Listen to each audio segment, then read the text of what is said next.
Welcome to French Avenue, microphone. Welcome to French Avenue Microphone. Pourquoi la patience est la clé pour apprendre le français rapidement et efficacement à A1-C2? Dans cet épisode de French Avenue, nous explorons pourquoi la patience est essentielle pour apprendre une langue, en particulier le français. Monsieur John Miller et Madame Emily Davis expliquent les raisons pour lesquelles les progrès peuvent sembler lents et donnent des stratégies concrètes pour rester motivé, régulier et efficace dans votre apprentissage. Vous découvrirez pourquoi les progrès en langue ne sont pas toujours visibles et pourquoi il faut accepter les plateaux temporaires. Comment garder la motivation et la discipline même lorsque les résultats semblent invisibles. Des techniques pour consolider le vocabulaire et la grammaire sur le long terme. Des méthodes pour penser directement en français et parler plus naturellement. Des conseils pratiques pour éviter la comparaison avec les autres apprenants et rester concentré sur vos propres progrès. Que vous soyez débutant, A1 ou avancé, C2, cet épisode vous donnera des clés précises pour progresser en français sans frustration, renforcer votre confiance et transformer chaque jour de pratique en un pas vers la maîtrise de la langue. Si cette vidéo vous aide dans votre apprentissage, n'oubliez pas de liker la vidéo pour soutenir notre chaîne. Partagez votre expérience dans les commentaires et posez vos questions. Vous abonner à French Avenue pour ne manquer aucune leçon et continuer à progresser en français chaque semaine. Chaque commentaire, partage et abonnement contribuent à créer une communauté active et motivante pour tous les apprenants de français. Nous aimerions savoir, quelle est votre plus grande difficulté en français actuellement? Quelle méthode vous aide à rester patient et motivé? Partagez vos réponses dans les commentaires pour inspirer les autres apprenants et participer à une discussion enrichissante. Plus nous interagissons, plus vous bénéficiez d'astuces concrètes pour avancer rapidement et efficacement. Bonjour à toutes et à tous, et bienvenue sur French Avenue, la chaîne qui vous aide à progresser en français du niveau débutant A1 jusqu'au niveau avancé C2. Je suis Emily Davis, et comme toujours, je suis accompagnée de mon collègue et ami John Miller. Bonjour Émilie, bonjour à tous nos spectateurs. Aujourd'hui, nous allons parler d'un sujet qui concerne absolument chaque apprenant de langue, la patience. Beaucoup de personnes pensent qu'elles peuvent apprendre le français rapidement, en quelques semaines seulement, mais la réalité est tout autre. Oui, et c'est là que beaucoup se découragent. Certains se disent « Je travaille beaucoup, mais je ne progresse pas assez vite ». D'autres abandonnent parce qu'ils ne voient pas les résultats immédiats. Pourtant, apprendre une langue demande du temps, de la régularité et surtout de la patience. Exactement. Dans cet épisode, nous allons expliquer pourquoi la patience est essentielle pour réussir. Nous allons aussi répondre à 3 questions importantes que vous vous posez probablement déjà. Pourquoi le progrès en langue est-il parfois si lent? Comment rester motivé quand on ne voit pas de résultats rapides? Combien de temps faut-il réellement pour atteindre un bon niveau de français? Alors, restez avec nous jusqu'à la fin, car nous allons non seulement vous donner des réponses détaillées, mais aussi des conseils concrets pour continuer à avancer, même quand le chemin paraît long. John, beaucoup d'apprenants disent qu'ils étudient tous les jours, mais qu'ils ont l'impression de ne pas progresser. Pourquoi le progrès en langue semble-t-il parfois si lent, malgré tous les efforts fournis? C'est une excellente question, Émilie, et elle revient très souvent. La première chose à comprendre, c'est que l'apprentissage d'une langue n'est pas linéaire. On ne progresse pas de manière régulière, jour après jour. Parfois, on a l'impression de faire de grands progrès rapidement, puis soudain, tout semble stagner. C'est ce que les linguistes appellent le plateau, une période où le cerveau assimile, organise et consolide les connaissances avant de passer au niveau suivant. Ensuite, il faut se rappeler qu'apprendre une langue, c'est développer plusieurs compétences à la fois. La compréhension orale, la compréhension écrite, l'expression orale, l'expression écrite, le vocabulaire, la grammaire, la prononciation. Il est donc normal que certaines compétences progressent plus vite que d'autres. Par exemple, vous pouvez comprendre beaucoup de mots quand vous lisez, mais avoir du mal à les utiliser pour parler. De plus, notre cerveau fonctionne par exposition répétée. Entendre ou lire un mot une seule fois ne suffit pas. Il faut le rencontrer plusieurs fois, dans des contextes différents, avant qu'il devienne naturel. C'est un processus qui prend du temps, mais qui est nécessaire pour construire une connaissance solide. Enfin, il ne faut pas sous-estimer l'aspect émotionnel. Quand on commence à apprendre, chaque petit progrès est visible et motivant. Mais plus on avance, plus les progrès deviennent subtils, moins spectaculaires. On continue pourtant à apprendre, mais on ne le remarque pas toujours. En résumé, le progrès peut sembler lent parce que le cerveau consolide ses connaissances, parce que plusieurs compétences évoluent à des vitesses différentes et parce que les améliorations deviennent moins évidentes avec le temps. C'est pour cela que la patience est essentielle. Il faut continuer, même quand on a l'impression de ne pas avancer. Merci, John. C'est très clair. Maintenant, une autre question revient souvent. Comment rester motivé quand on ne voit pas de résultats rapides? Beaucoup de gens abandonnent après quelques mois parce qu'ils pensent ne pas être faits pour les langues. Oui, Emily, c'est un problème très fréquent. La motivation diminue souvent parce que les gens veulent des résultats immédiats. Mais apprendre une langue, c'est comme planter un arbre. On ne voit pas les fruits tout de suite. Les racines doivent d'abord pousser sous la terre, invisibles, avant que l'arbre ne grandisse et ne donne des feuilles.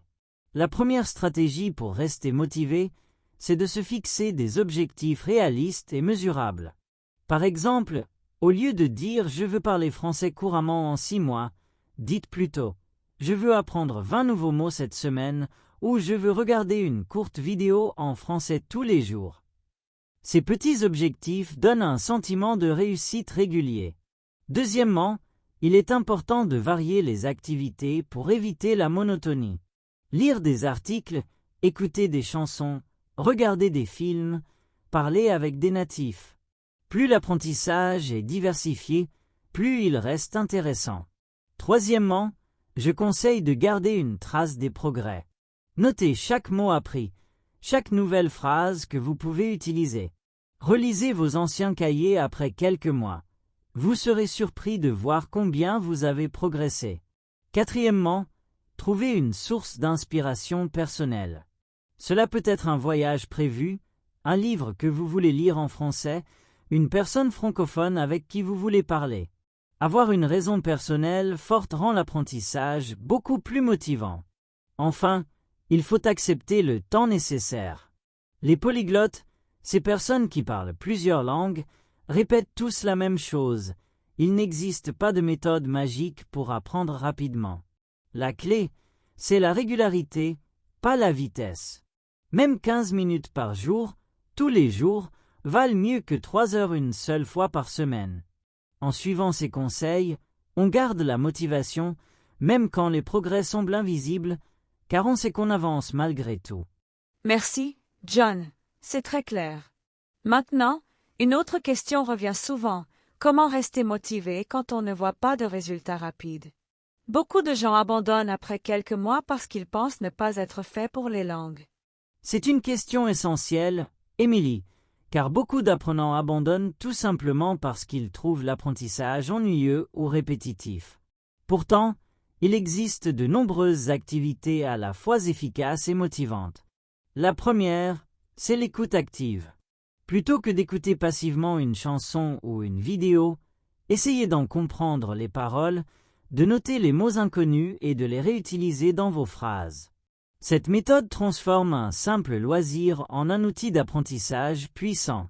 La deuxième, c'est la lecture progressive. Commencez par de petits textes adaptés à votre niveau, puis passez peu à des articles authentiques, des nouvelles, puis des romans. La lecture enrichit le vocabulaire et améliore la compréhension écrite. Troisièmement, il y a l'écriture quotidienne. Même quelques phrases par jour suffisent. Vous pouvez tenir un journal en français, écrire de petites histoires ou simplement décrire votre journée. L'écriture aide à mémoriser la grammaire et à structurer vos idées. Quatrièmement, je recommande vivement les échanges linguistiques. Parler avec des francophones, même quelques minutes, change tout. Cela donne une dimension humaine à l'apprentissage et permet de voir la langue comme un outil de communication réelle, pas seulement comme une matière scolaire. Cinquièmement, il ne faut pas négliger les applications interactives. Certaines plateformes offrent des exercices ludiques, des quiz, des dialogues simulés. Utilisées régulièrement, elles transforment l'apprentissage en jeu, ce qui rend le processus moins stressant et plus agréable. Enfin, je dirais que la clé est la variété. Mélangez l'écoute, la lecture, l'écriture et la conversation. Si une activité devient ennuyeuse, changez-en pour garder la motivation intacte. L'important est d'avancer un peu chaque jour, sans pression, mais avec constance. Avec ces activités, on progresse tout en gardant le plaisir d'apprendre, ce qui est essentiel pour ne pas perdre patience en chemin. John, beaucoup d'apprenants disent qu'ils se comparent aux autres et qu'ils perdent confiance quand ils voient quelqu'un progresser plus vite qu'eux. Comment éviter de se décourager en se comparant aux autres apprenants? Émilie, c'est un problème très répandu. Les apprenants d'une langue ont souvent tendance à se comparer aux autres, surtout aujourd'hui avec les réseaux sociaux où tout le monde partage ses succès, mais rarement ses difficultés. La première chose à comprendre, c'est que chaque apprenant a un parcours unique. Deux personnes peuvent consacrer le même temps à l'apprentissage, mais progresser à des rythmes différents. Pourquoi? Parce que chacun a son propre bagage linguistique, ses expériences, ses méthodes d'apprentissage et même son style de mémoire. La comparaison peut devenir destructrice si elle nous pousse à nous sentir inférieurs. Mais elle peut aussi être constructive si on l'utilise pour s'inspirer plutôt que pour se juger. Par exemple, si vous voyez quelqu'un qui progresse vite, demandez-lui ses méthodes. Peut-être découvrirez-vous une technique que vous pourrez adapter à votre style d'apprentissage. Ensuite, il est essentiel de se concentrer sur ses propres progrès, même petits. Notez ce que vous avez appris chaque semaine. Relisez vos anciens cahiers ou écoutez vos premiers enregistrements vocaux. Vous serez souvent surpris de voir combien vous avez avancé, même si cela ne se voit pas au quotidien. Il est aussi très utile de se fixer des objectifs personnels qui ne dépendent pas des autres. Par exemple, je veux pouvoir commander un repas en français d'ici 2 mois. Ce genre d'objectif ne regarde que vous et votre propre progression. Enfin, il faut accepter que l'apprentissage d'une langue est une aventure personnelle. Il ne s'agit pas d'une compétition, mais d'un voyage. Ce qui compte, ce n'est pas d'aller plus vite que les autres, mais de continuer à avancer, même lentement, avec régularité et plaisir. Merci pour cette réponse, John. Maintenant, une autre question revient souvent. Comment gérer la frustration quand on comprend beaucoup en français mais qu'on n'arrive pas encore à parler couramment? Émilie, cette frustration est très fréquente et presque tous les apprenants la ressentent à un moment donné. C'est ce qu'on appelle le fossé entre la compréhension et l'expression. On comprend ce qu'on lit et ce qu'on entend, mais on a du mal à produire ses propres phrases. La première chose à savoir, c'est que ce phénomène est normal et temporaire. Notre cerveau reçoit d'abord beaucoup d'informations, puis il lui faut du temps pour organiser ces données et apprendre à les utiliser activement. Pour réduire ce fossé, il faut pratiquer la production orale de manière progressive. Par exemple, commencez par répéter des phrases toutes faites. Ensuite, modifiez-les légèrement pour parler de vous. Plus vous utiliserez les structures apprises, plus elles deviendront automatiques. Un autre conseil est de pratiquer l'auto-expression simple et régulière. Parlez seul à voix haute, décrivez votre journée, racontez une histoire courte. Plus vous osez parler, même seul, plus vous gagnerez en fluidité. Il est aussi très utile de participer à des conversations guidées. Par exemple, avec un professeur ou un partenaire linguistique qui pose des questions simples et vous aide à formuler vos réponses. Cela crée un cadre rassurant pour pratiquer sans pression. Enfin, il faut accepter les erreurs comme partie intégrante du processus. Beaucoup d'apprenants attendent d'être parfaits avant de parler, ce qui les empêche de progresser. Or, c'est en parlant, même avec des fautes, qu'on devient meilleur. Avec le temps, la pratique et la patience, la capacité à s'exprimer suit naturellement la compréhension. Il ne faut pas forcer les choses, mais créer des occasions de parler régulièrement. Petit à petit, ce fossé disparaît. John, Certaines personnes trouvent que malgré tous leurs efforts, elles oublient rapidement le vocabulaire ou les structures grammaticales qu'elles ont apprises. Comment peut-on consolider ces connaissances et retenir le français sur le long terme? Émilie, c'est une excellente question, car beaucoup d'apprenants se découragent lorsqu'ils oublient ce qu'ils ont travaillé. La clé pour retenir durablement le français repose sur la répétition, la consolidation et l'utilisation active. Tout d'abord, il est essentiel de pratiquer la répétition espacée. Cela signifie revoir régulièrement les mots ou les structures apprises à intervalles croissants. Le lendemain, 3 jours plus tard, une semaine, puis un mois. Cette méthode, validée par la science de la mémoire, permet de transformer la mémoire à court terme en mémoire à long terme. Ensuite, il faut mettre le vocabulaire et les structures en contexte. Par exemple, au lieu de mémoriser un mot isolé comme chien, utilisez-le dans plusieurs phrases. J'ai un chien, le chien est noir, mon chien aime courir. En créant des associations, le cerveau se souvient mieux. La troisième stratégie consiste à produire activement le français. Écrire des phrases, parler avec des partenaires linguistiques ou même raconter votre journée à voix haute permet de renforcer la mémorisation. Plus vous utilisez une information, plus elle devient automatique. Quatrièmement, il est utile de réutiliser régulièrement le français dans la vie quotidienne. Étiquetez des objets chez vous, changez la langue de votre téléphone, pensez en français ou décrivez vos actions mentalement. Ces petites habitudes renforcent les connaissances et les intègrent naturellement dans votre cerveau. Enfin, il faut accepter que l'oubli fait partie du processus d'apprentissage. Oublier un mot ou une règle ne signifie pas un échec. Cela permet de revoir la matière et de la consolider. Chaque révision renforce la mémoire et rend l'apprentissage plus solide sur le long terme. En combinant répétition espacée, contexte, production active, immersion quotidienne et acceptation de l'oubli, les apprenants peuvent retenir le français durablement et progresser sans se décourager. John, beaucoup d'apprenants nous disent qu'ils ont du mal à rester concentrés et motivés quand ils étudient seuls. Quelle technique recommandez-vous pour maintenir la discipline et rester patient tout au long de l'apprentissage? Émilie, maintenir la motivation et la discipline sur le long terme est effectivement un défi majeur. La patience et la régularité sont essentielles, mais elles demandent des stratégies concrètes.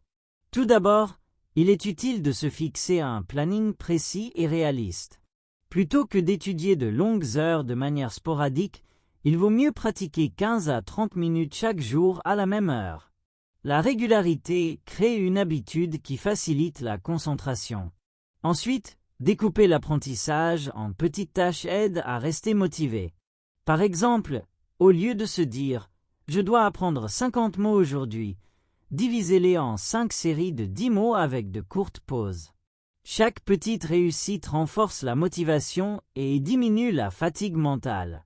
Troisièmement, il est conseillé de varier les activités. Lire, écouter, écrire, parler, utiliser des applications interactives. La diversité évite l'ennui et stimule différents aspects de la langue, ce qui accélère l'apprentissage. Quatrièmement, il faut se créer un environnement d'apprentissage positif. Éloignez les distractions, préparez votre espace de travail et utilisez des outils qui rendent l'étude agréable. Parfois, une simple musique de fond ou une méthode ludique suffit à renforcer la concentration. Cinquièmement, je recommande de suivre ses progrès.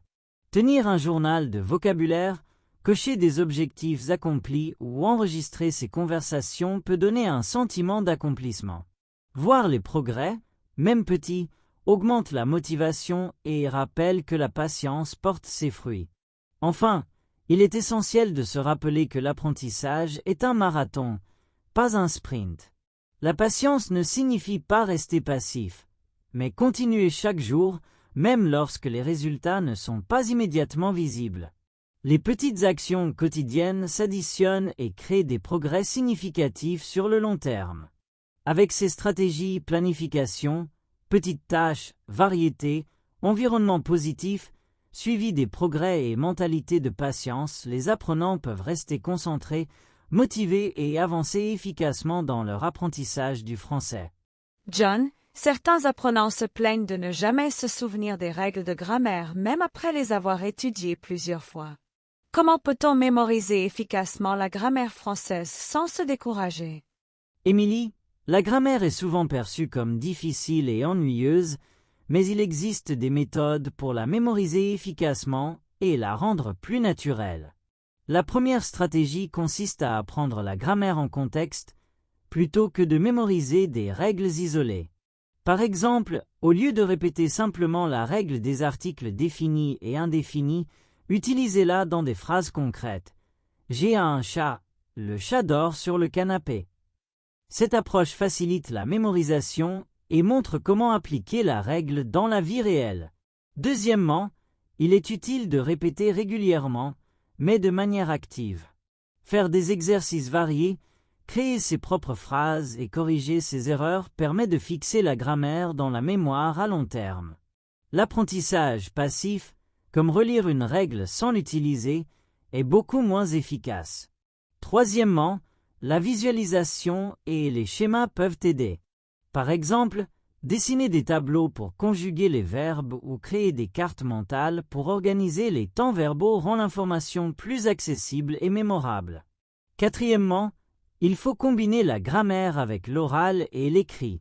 Parler à haute voix en utilisant les structures apprises, écrire des phrases ou de petits textes, et même penser en français renforce la compréhension et l'automatisation des règles grammaticales. Cinquièmement, acceptez que l'apprentissage de la grammaire demande du temps et de la répétition. Les erreurs sont normales et utiles. Chaque correction consolide votre mémoire et améliore votre maîtrise. Il ne faut donc jamais se décourager si une règle semble difficile au début. En résumé, mémoriser efficacement la grammaire française repose sur l'apprentissage en contexte, la répétition active, les supports visuels, la pratique régulière à l'oral et à l'écrit, et surtout la patience et la persévérance. Avec ces méthodes, même les règles les plus complexes deviennent compréhensibles et utilisables dans la vie quotidienne. John, beaucoup de nos spectateurs disent qu'ils se sentent frustrés lorsqu'ils ne peuvent pas penser en français et doivent traduire mentalement depuis leur langue maternelle. Comment réussir à penser directement en français et devenir plus naturel dans son expression? Émilie, c'est un défi classique pour tous les apprenants. Penser en français demande du temps et un entraînement constant, mais c'est possible avec certaines stratégies concrètes. La première consiste à immerger son cerveau dans le français au quotidien. Essayez de nommer mentalement les objets autour de vous, de décrire vos actions ou vos pensées en français tout au long de la journée. Par exemple, en préparant le petit déjeuner, vous pouvez penser « Je prends le bol, je verse le lait, je mélange le tout ». Ces exercices simples habituent votre esprit à formuler des idées directement en français. Deuxièmement, il est très efficace de réduire la dépendance à la traduction. Lorsque vous apprenez un nouveau mot, apprenez-le directement dans son contexte français, avec des phrases et des images mentales, plutôt que de chercher la traduction dans votre langue maternelle. Cela crée des associations directes avec le français et accélère la pensée dans cette langue. Troisièmement, la lecture et l'écoute régulière favorisent la pensée en français. Plus vous êtes exposé à la structure de la langue, plus votre cerveau commence à penser naturellement dans cette langue. Les dialogues, podcasts ou vidéos adaptés à votre niveau sont parfaits pour cela. Quatrièmement, il faut pratiquer l'expression spontanée. Parlez à voix haute, même seul, racontez votre journée, vos idées ou vos projets. Même si vous faites des erreurs, l'important est d'habituer votre cerveau à produire le français sans passer par votre langue maternelle. Enfin, la patience et la persévérance restent essentielles. Penser directement en français ne se produit pas du jour au lendemain. Cela demande des mois de pratique régulière et consciente. Chaque petit effort vous rapproche de l'automaticité et de la fluidité. En suivant ces conseils, immersion quotidienne, apprentissage direct, exposition régulière, Expression spontanée et patience, il devient possible de penser naturellement en français et d'exprimer ses idées avec confiance et fluidité. Si cette vidéo vous aide dans votre apprentissage, n'oubliez pas de liker la vidéo pour soutenir notre chaîne. Partagez votre expérience dans les commentaires et posez vos questions. Vous abonnez à French Avenue pour ne manquer aucune leçon et continuer à progresser en français chaque semaine. Chaque commentaire, partage et abonnement contribuent à créer une communauté active et motivante pour tous les apprenants de français. Nous aimerions savoir, quelle est votre plus grande difficulté en français actuellement? Quelle méthode vous aide à rester patient et motivé?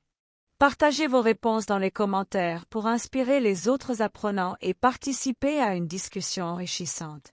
Plus nous interagissons, plus vous bénéficiez d'astuces concrètes pour avancer rapidement et efficacement.